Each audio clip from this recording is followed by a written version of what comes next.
And then I just need to kind of go mining. I think that's the point that I'm at in this game.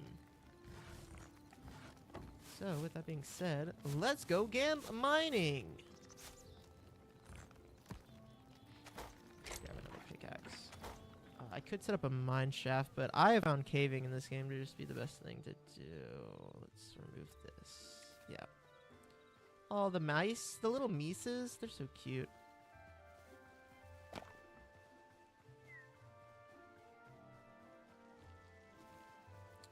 Got another Ewok village here.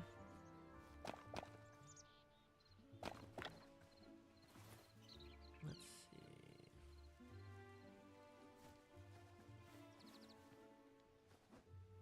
I'm just looking for a cave, like a way down.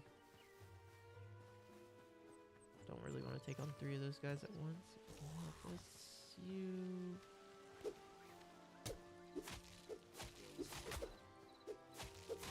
They don't have a lot of HP. Maybe I can take them.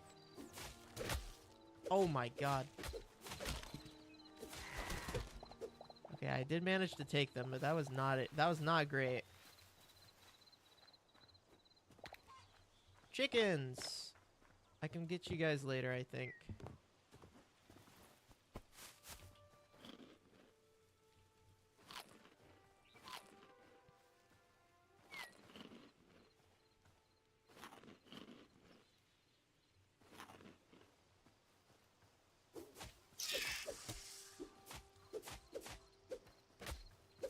I blocked!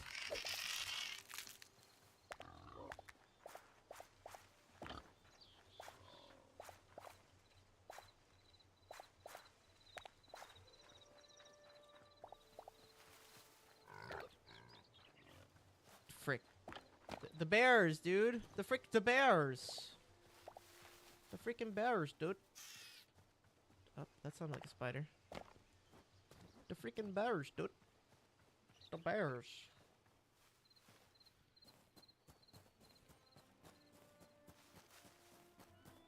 Alright, cave. Oh, torches. I need tree sap. Let's cut down one of them there trees and get some tree sap then, dang it.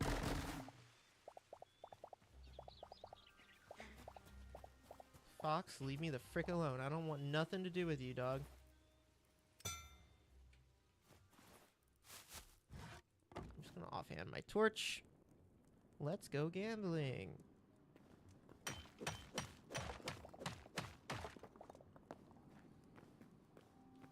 Ooh, blue cave.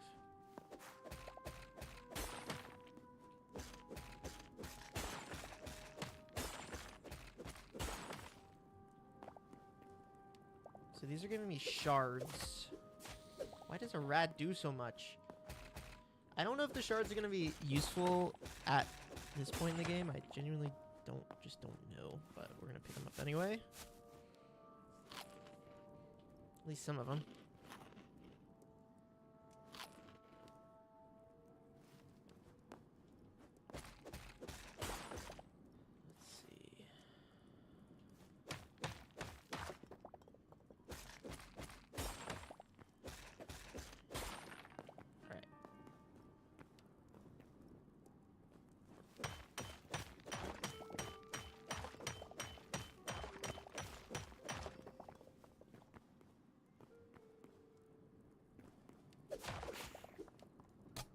Blocked, idiot!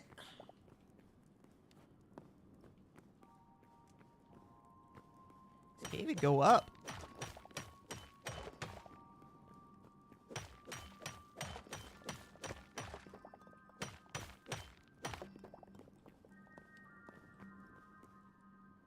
What?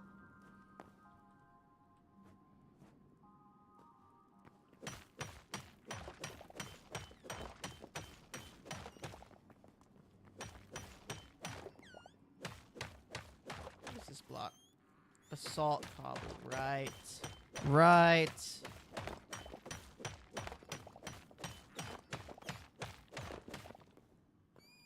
Alright, you're fine. You can live. I will grace you. I will allow you to live today, small squeaky bat.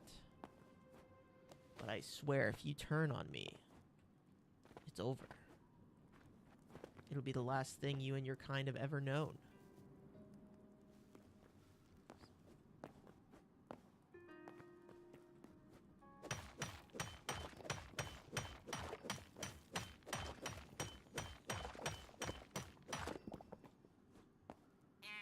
Oh, not one of you.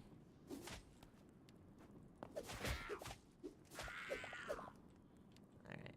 This area is quite red.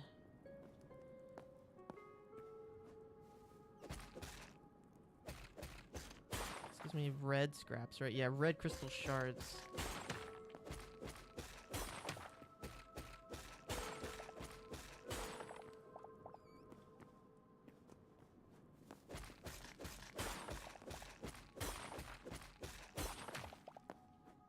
Okay.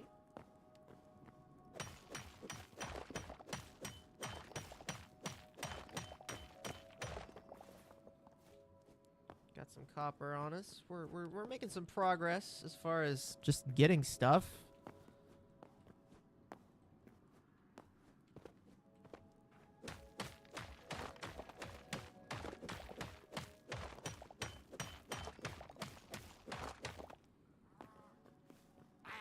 Oh, not you, idiot.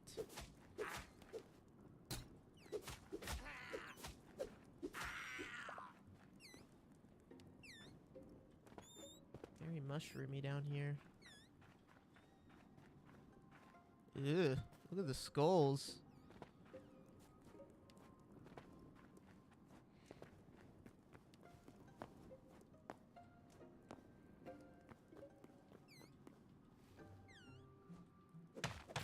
Oop. And I oop.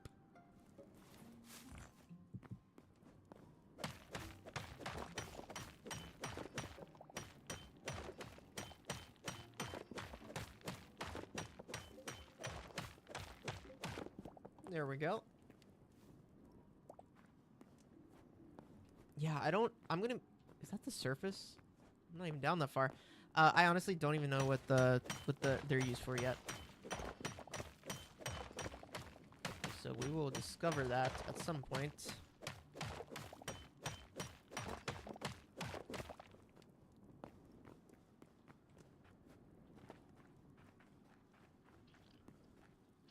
Oh, not this freaking area. Alright, arachnia warning. Arachnophobia warning. If you don't like freaking spiders, turn off now, because these things are gross.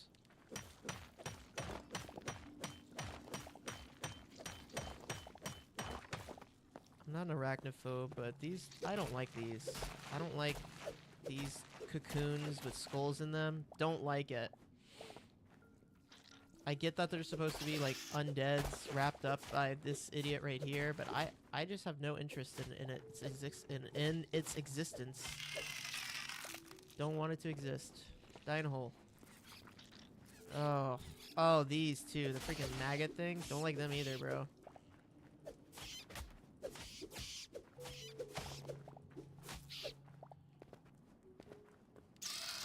Oh, not another one.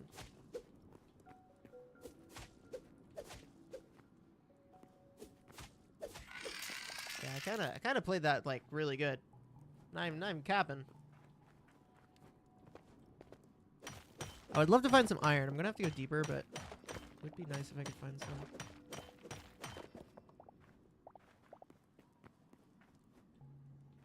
Might be worth it to go get some copper gear though.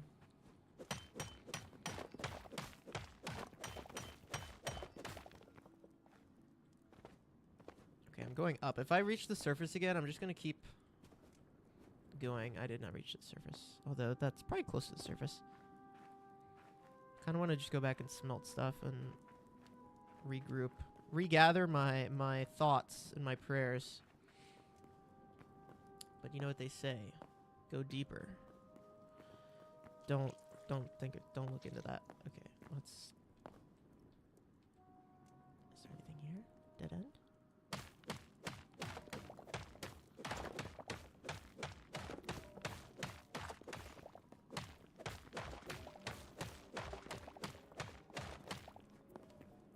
Oh, it go down.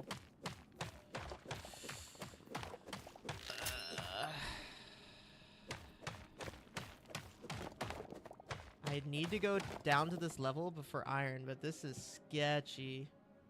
Especially because I can't freaking see. Let's do this. Frick. If I see one of those toads, I'm just leaving. Okay, come on. Parkour.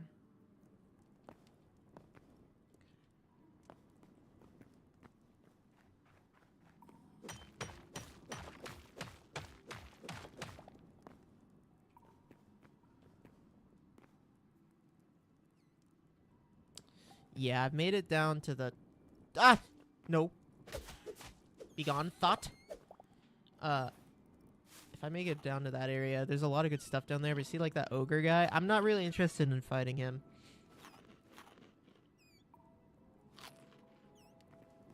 It dropped a scrap sword. Oops. Get some iron, though. That's pretty rad. Alright, let me sort my inventory real quick. Don't need skulls. Don't need rebel. Don't need that. Don't need that. Okay.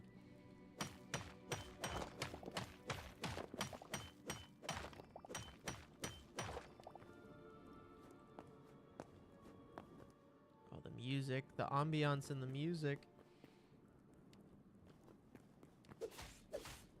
Wait, scrap sword. Scrap sword's okay! Scrap sword's alright.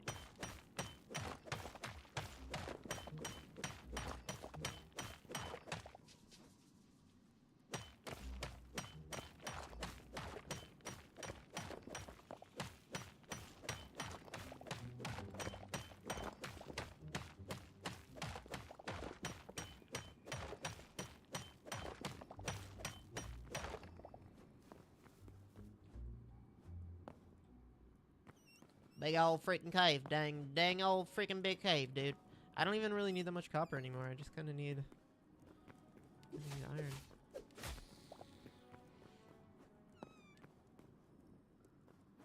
I mean, if it's really easy to grab, I'm gonna grab it, but don't super duper need it at this point. Oh, big old cave. Let's try it. There we go. Iron.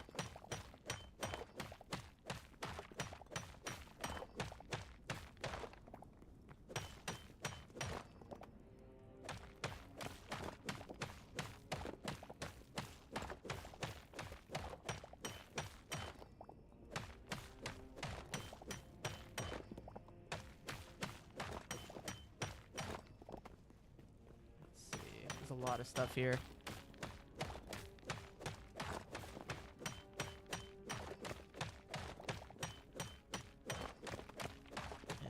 Still pretty early game, so I just need stuff. So I should probably just collect stuff.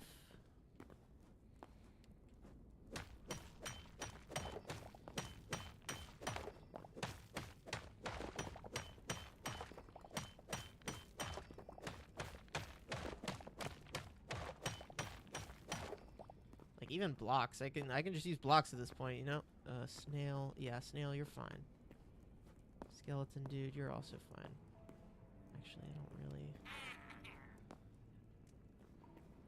really... Frog toads! Nope!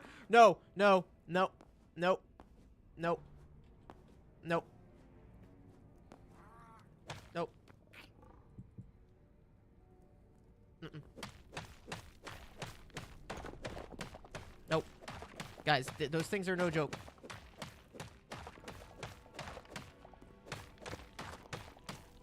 They have this attack that like grabs you by the their tongues, and they pull you back into them.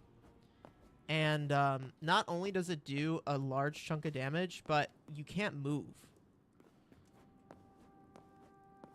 So it just destroys you if you don't have armor.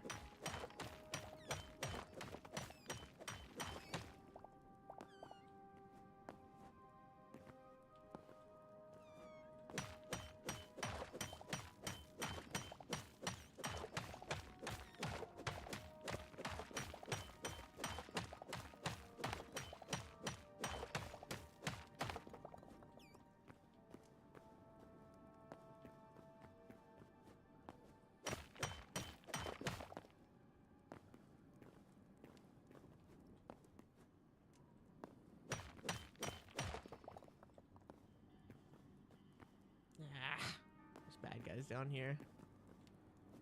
Okay, he shouldn't be able to see me.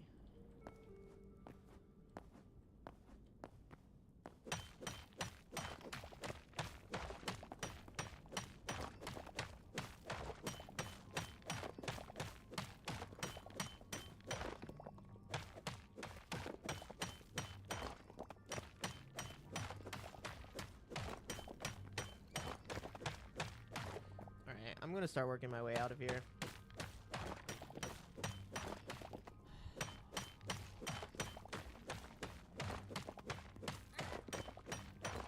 Frick. I don't want to frick with you, dude.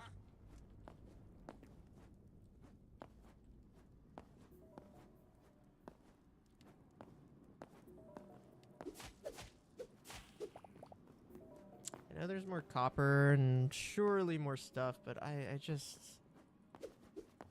don't wanna. Get back here, dude. Just don't wanna deal with it.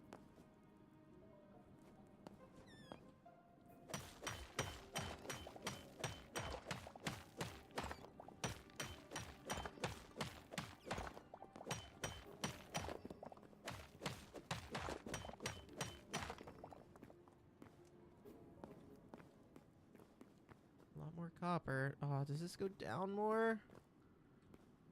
No, this is where I was. There's the stuff I threw out.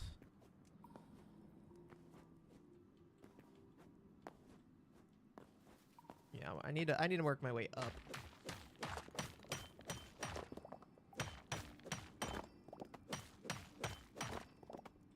I know you get the frick out of here, dude.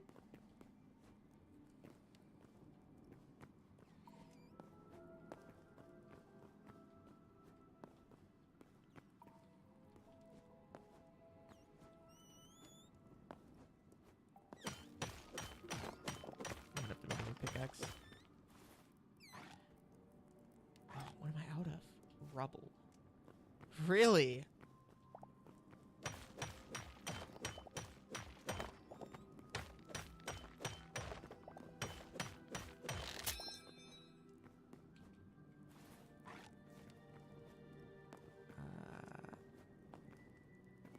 Oh, this is tragic. I'm passing stuff. I'm not gonna be able to get it. Because I just gotta get out of here. I gotta get out of this dang old cave. I might be in trouble.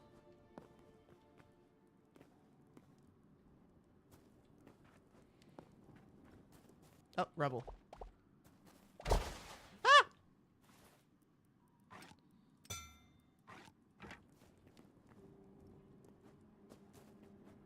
I'm okay.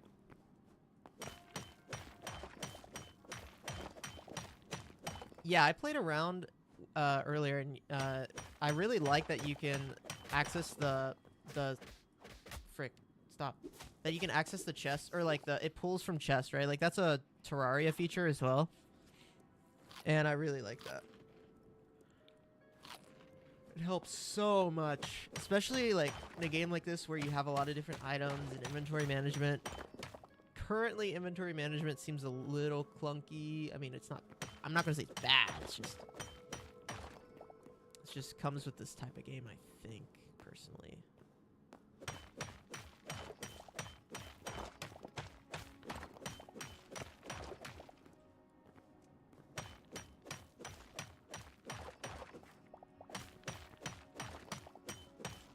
So it's nice when they add stuff like that. Terraria's, like I said, Terraria's the same way.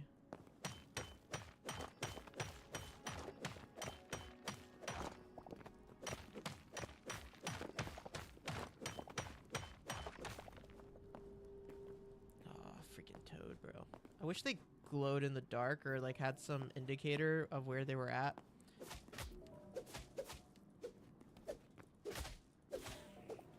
Cause they're kind of hard to see. I gotta be pretty smart. Like I gotta really look to see them.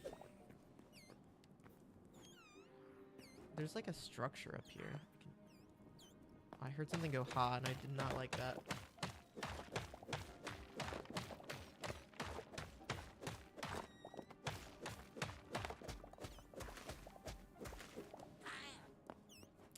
You are what I heard.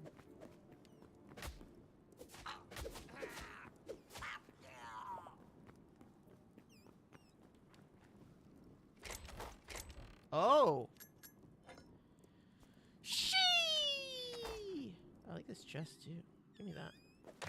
You're coming with me. You're coming home. No! Oh, well, never mind. Not getting that. I can get this one. Oh, gold? Frick yeah, you're coming home with me. You're coming home with me, buddy. And I learned that if you open these sarcophagi, there's just a chance for there to be a skeleton in it. Isn't that exciting?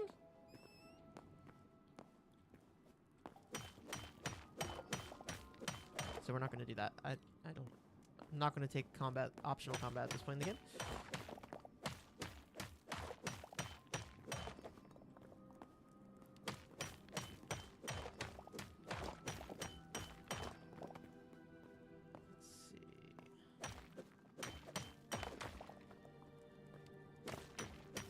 I want to get out of the cave, and there just is stuff everywhere, and it keeps going. And I have no impulse control, so I just immediately run to the shiny ore I see without ever actually prioritizing what I need to prioritize.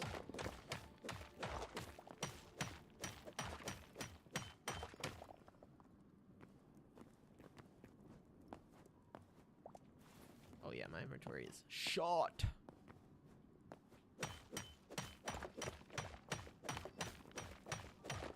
Alright, I'm about to just mine out.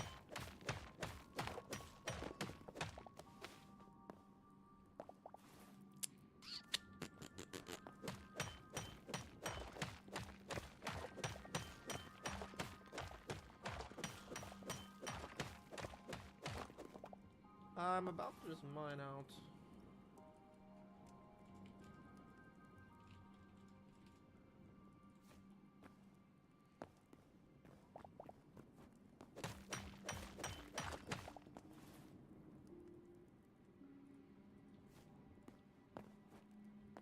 Alright, let's just try to get out of this cave. Oh gosh. My impulse control is so bad, like it's actually detrimental to me playing games like this.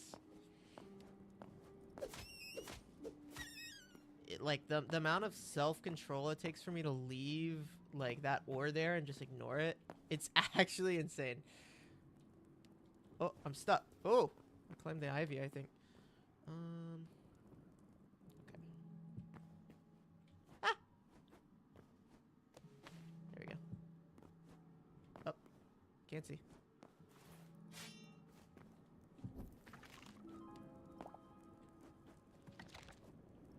What is... Yeah. Let me jump. Dang it. Go up here, I think. Okay.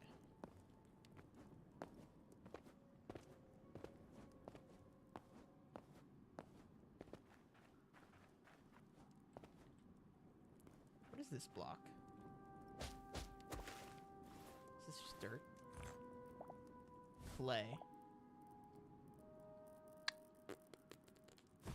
I could use this.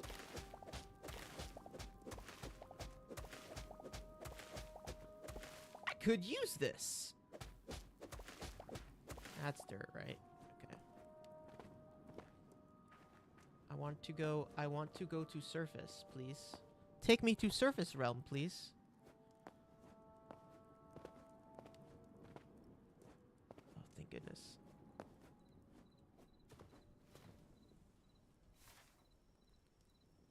Oh, okay. I just gotta go north.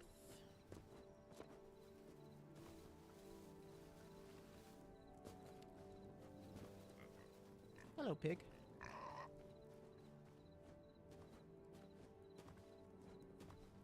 It's my home.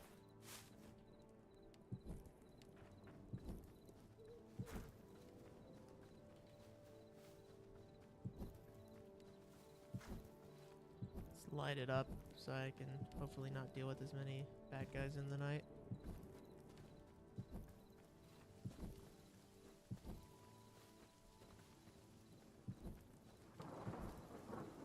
It's thunderstorming.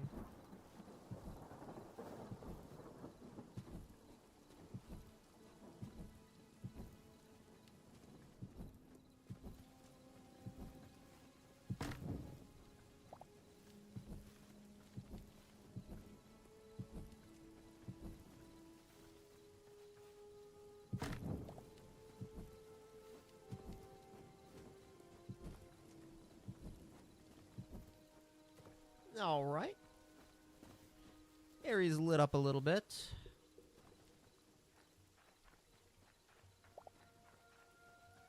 I'm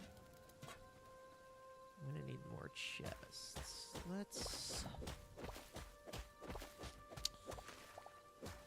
This is probably a little dumb, but... Oh, yeah, it breaks it. Of course it does. Okay. All right. Hold on. Hold on. Hold on. Hold on. Hold on. Let's see what block options I got here. What you got for me? Ooh. Oh, that's hot.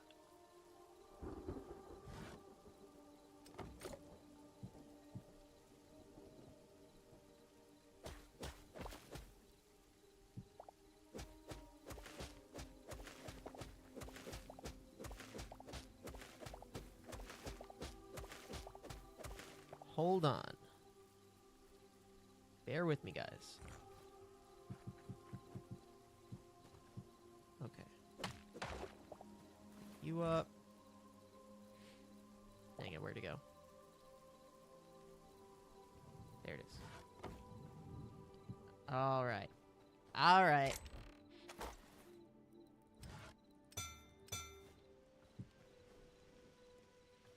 This is my idea. Oh, I broke the chest. Oh, that's so annoying. Oh, God. Oh, I see. Yeah. Yeah, I had a feeling it would do that. Don't fear, guys. Jablator's got an idea. I'm just gonna dump stuff in here.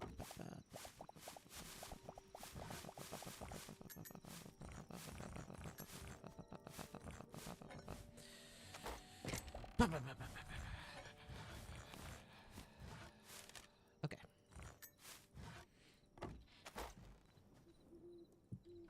There we go.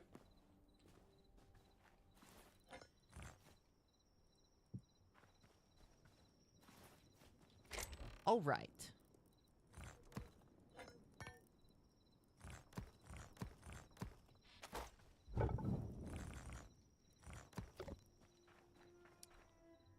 Appears I need wood. It appears I need wood. Let's get that, and then I'm gonna smelt stuff. I just gotta do some item like kind of management here.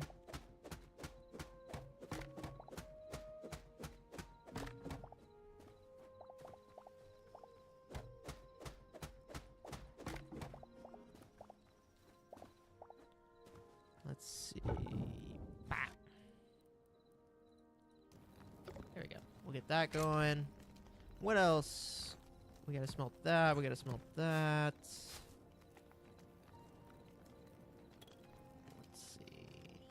We gotta get this tan.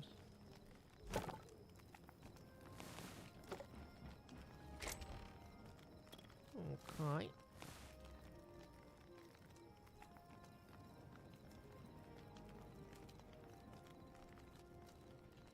Alright, we're making progress. I really like these like birch logs. They're really nice.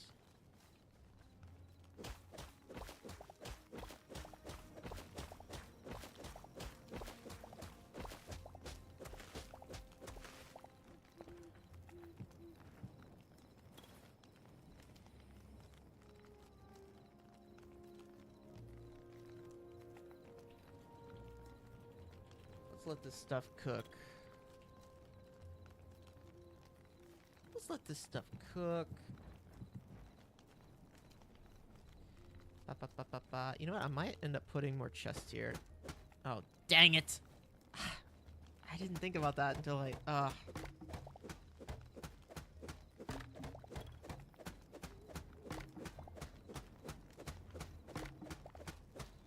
Wait a second. Hold on.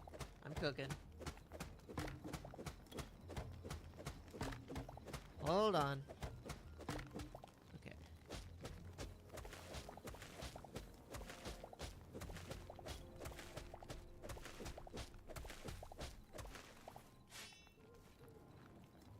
Salt.